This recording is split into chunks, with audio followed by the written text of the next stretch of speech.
ఆంధ్రప్రదేశ్లో ఒక్కసారిగా మరోసారి తాడిపత్రి రగడ రాజుకుంది. జేసీ దివాకర్ రెడ్డి, ప్రభాకర్ రెడ్డి గారు ఎప్పుడు ఏది ఉన్నా కూడా ముక్కుసూటిగా మాట్లాడే వ్యక్తులు. తెలుగుదేశం పార్టీలో సుదీర్ఘ కాలం నుంచి కూడా ఉన్నటువంటి ఈ నేతలు కరెక్ట్ టైంలో ఎప్పుడు ఎవరిని ఇబ్బంది పెట్టాలో వాళ్ళని ఇబ్బంది పెడతారు.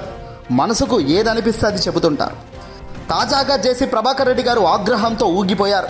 తెలుగుదేశం పార్టీ బీజేపీని కడిగి వారేసే ప్రయత్నం చేశారు. ఈ ప్రయత్నంలో ఆయన ఒక నిజం చెప్పారు. అదేంటో తెలుసా? జగనే మేలు, వైఎస్ జగన్ ప్రభుత్వమే మేలు కదరా అంటూ సంచలన వ్యాఖ్యలు చేయడం జరిగింది. ముందుగా ఆయన అన్న కొన్ని పదాలను చూద్దాం. రైట్, చూసారు కదా? జేసీ దివాకర్ రెడ్డి గారు, ప్రభాకర్ రెడ్డి గారు ఇద్దరు అన్నదమ్ములు. ఎప్పుడు ఏ వివాదాస్పద వ్యాఖ్యలు చేయాలన్నా వీళ్ళ తర్వాత ఎవరైనా వివాదాస్పద వ్యాఖ్యల్లో కూడా ఖచ్చితంగా వాల్యూ అనేది ఉంటుంది. ఈసారి కూడా అదే జరిగింది. ఇంతకన్నా ఏం చేస్తారా చేతకాని నా డాష్, అరే డాష్ అని అనకూడదు, వాళ్ళను కించపరిచినట్లు అవుతుంది అంటూ జేసీ ప్రభాకర్ రెడ్డి ఆగ్రహంతో రెచ్చిపోయారు. అనంతపురంలో గురువారం ఉదయం అగ్ని ప్రమాదానికి గురైన జేసీ ట్రావెల్స్ బస్సు దగ్ధం ఘటనపై తాడిపత్రి మున్సిపల్ చైర్మన్ జేసీ ప్రభాకర్ రెడ్డి బీజేపీ నేతలపై తీవ్ర స్థాయిలో విరుచుకుపడ్డారు. బీజేపీ నాయకులు బస్సును కాల్చివేసి పారేశారు. ఆ అనుమానంతోనే ఆయన ఈ వ్యాఖ్యలు చేశారు. పట్టణంలోని తన నివాసంలో గురువారం రాత్రి ఆయన మీడియాతో మాట్లాడగా, జగన్ రెడ్డియే మేలు కదరా మంచోడు, నా ట్రావెల్స్ బస్సులను ఆపాడు, అంతేగాని మీలాగా కాల్చలేదురా అంటూ బీజేపీ నాయకులను ఉద్దేశించి వ్యాఖ్యానించారు ప్రభాకర్ రెడ్డి. వైఎస్ జగన్మోహన్ రెడ్డి గారి హయాంలో, వైఎస్ఆర్సీపీ పార్టీ హయాంలో నా ట్రావెల్స్ను ఆయన జస్ట్ ఆపాడు, అంతేగాని మీలాగా తగలబెట్టలేదు కదరా, ఈరోజు 15-20 లక్షల ఆస్తి నష్టం చేశారు కదరా అంటూ ఏకంగా సీరియస్ అయ్యారు. అంతకుముందు ఉదయం అనంతపురం ఆర్టీసీ బస్టాండ్ సమీపంలో ఆగి ఉన్న జేసీ దివాకర్ రెడ్డి ట్రావెల్స్కు చెందిన ఓ బస్సు దగ్ధమైంది. బస్సును తగలబెట్టారా లేక ప్రమాదానికి గురైందా అనే అంశంపై కూడా దర్యాప్తు జరుగుతోంది.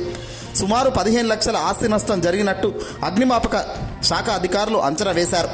గతంలో రవాణా శాఖ ఈ బస్సులను సీజ్ చేయడంతో అవి అక్కడే నిలిపివేసి ఉన్నాయి. ఇక ఈ ప్రమాదవశాత్తు లేదా విద్యుత్ షార్ట్ సర్క్యూట్తో జరిగి ఉంటుందని travels manager Anantapuram 3 town police స్టేషన్లో ఫిర్యాదు చేశారు. కానీ జేసీ ప్రభాకర్ రెడ్డి గారు మాత్రం బస్సు ప్రమాదం కుట్రపూరితంగా జరిగినట్లుగా ఆరోపించడం పెను సంచలనంగా మారింది. ఇక్కడ ఆయన వాడిన భాష మరింత సంచలనమైంది. జగన్ రెడ్డియే మేలు కదరా మంచోడు అంటూ ఆయన చేసిన వ్యాఖ్యలకు ఇప్పుడు నెటిజన్ల నుంచి అప్లాస్ వస్తుంది. అవును, ఆయన ఉన్నప్పుడే కదా మాకు సంక్షేమ పథకాలు వచ్చాయి, ఆయన ఉన్నప్పుడే కదా మా ఇంటికి నేరుగా పెన్షన్ వచ్చి డోర్ డెలివరీ ద్వారా ప్రభుత్వ సంక్షేమ పథకాలు ఇంటి వద్దకే చేరాయి అంటూ ప్రజలు సైతం గుర్తు చేసుకుంటున్నారు. నిజంగా తెలుగుదేశం పార్టీలో ఉన్న ఒక క్రియాశీలక మనిషే ఈ వ్యాఖ్యలు చేస్తున్నారు ఇలాంటి తరహాలో. అంటే రాబోయే రోజుల్లో ఏ స్థాయికి వెళ్తుందో వీళ్ళ అరాచకాలు అన్నది చూడాలి. ప్రస్తుతం ఆంధ్రప్రదేశ్లో కూటమి అధికారంలో ఉంది. కూటమి అంటే ఎవరు? చంద్రబాబు, పవన్ కళ్యాణ్, ఎన్డీఏ భాగం. అంటే ఈ ముగ్గురు జతగట్టిన వ్యక్తులే కదా బీజేపీ అన్న, టీడీపీ అన్న, జనసేన అన్న. తప్పు ఎవడు చేసినా ముగ్గురు భరించాల్సిందే. మంచి చేసినందుకు ముగ్గురు చప్పట్లు కొట్టుకున్నారు, చేయి కలుపుకొని గెలిచాం కదా అని చాలా ఆనందపడ్డారు కదా. మరి ఇప్పుడు ప్రతి సంఘటనకు కూడా ముగ్గురు పాల్పంచుకోవాలి. కొద్ది రోజుల్లో విశాఖ పర్యటనకు ప్రధానమంత్రి మోదీ రాబోతున్నారట. మరి మోదీ గారు ఏం మాట్లాడతారో, మోదీ గారు ఈ ఆంధ్రప్రదేశ్ రాష్ట్రానికి కూటమి సర్కార్ ఇచ్చిన హామీల విషయం ఏమైందో పలు కీలక వ్యాఖ్యలు కూడా ఆయన చేయాల్సిన అవసరం ఉంది. బాధ్యతారహితంగా ఆలోచన చేయాలి తప్ప ఏదో చంద్రబాబును గట్టె ఎక్కించడానికో పవన్ కళ్యాణ్ శబాష్ అనే ప్రయత్నం చేస్తే మాత్రం బీజేపీకి మరింత గ్రాఫ్ పడే ఛాన్స్ ఉంది. ప్రస్తుతం కూటమి గ్రాఫ్ ఆంధ్రాలో అట్టర్ ఫ్లాప్గా నడుస్తున్న తరుణంలో జేసీ ప్రభాకర్ రెడ్డి గారు జగనే మేలురా కదరా అని ఆయన చేసిన వ్యాఖ్యలకు నెటిజన్లు శబాష్ అంటున్నారు.